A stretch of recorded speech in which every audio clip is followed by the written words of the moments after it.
My name is Jake, and I'm a 34-year-old trucker from Kansas City. I've been driving these big rigs for almost 10 years now. It's a lonely job, but I've always liked the quiet of the open road. You get to see a lot of the country, meet some interesting people, and sometimes you find yourself in situations that are a bit too strange to forget.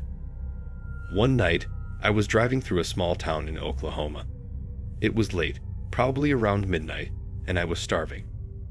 I pulled into this old diner, the kind with neon signs flickering, giving off a creepy vibe. The place was almost empty, except for another trucker sitting at the counter. He was a big guy, rough-looking, with a long beard and dark eyes. He glanced at me when I walked in, but I didn't think much of it. I took a seat a few stools away from him and ordered some coffee and a burger. The waitress, an older lady with tired eyes, handed me a menu and went back to the kitchen. As I was waiting, I could feel the other trucker's eyes on me. It was like he was watching my every move. I glanced over, and he was still staring, this time with a strange smile on his face. It was unsettling, but I ignored it. After all, you meet all kinds of people on the road. When my food came, I started eating, trying to mind my own business. But then the guy leaned over and said, "Where are you headed?" His voice was low, almost like a growl. "North," I replied, not wanting to get into details.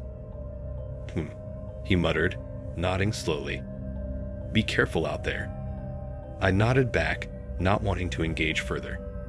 There was something about this guy that just didn't sit right with me.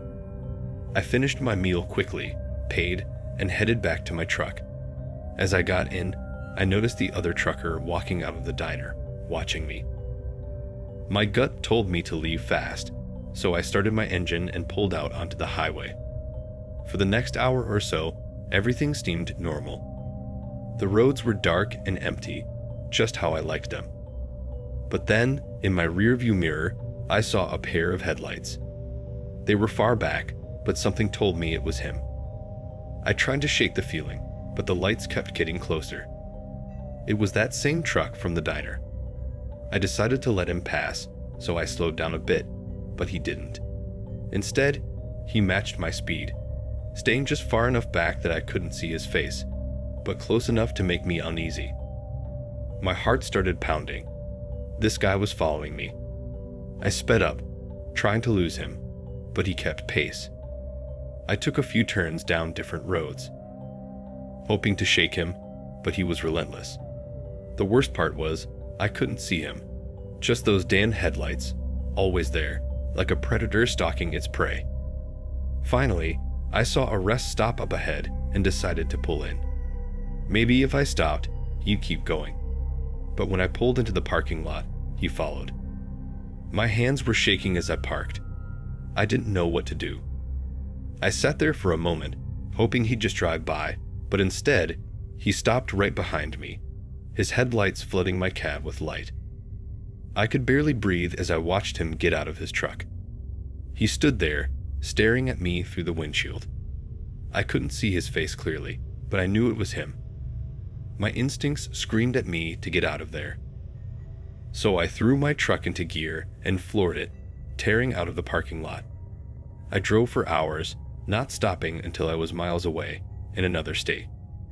I didn't see those headlights again, but the fear didn't leave me. Even now, when I'm out on the road, I can't help but check my mirrors, half expecting to see that truck behind me. But that's not the end. A week later, I was driving through Arkansas, still haunted by that night. I stopped at another diner, this time during the day, hoping to shake off the nerves. As I sat down to eat, I noticed something that made my blood run cold. Parked outside in the lot was that same truck. It was unmistakable. Rust on the fender, the same broken taillight. I froze, heart racing. I looked around the diner, but I didn't see him. Maybe he was out there, waiting, watching. I couldn't finish my meal. I paid quickly and rushed back to my truck, scanning the area for any sign of him. I didn't see anyone, but I couldn't shake the feeling that he was there, lurking. I drove out of there as fast as I could, and since then, I've been more careful, always checking my mirrors, my surroundings. The open road doesn't feel as free as it used to. Every time I stop, I wonder if he's out there, waiting for the right moment to finish what he started.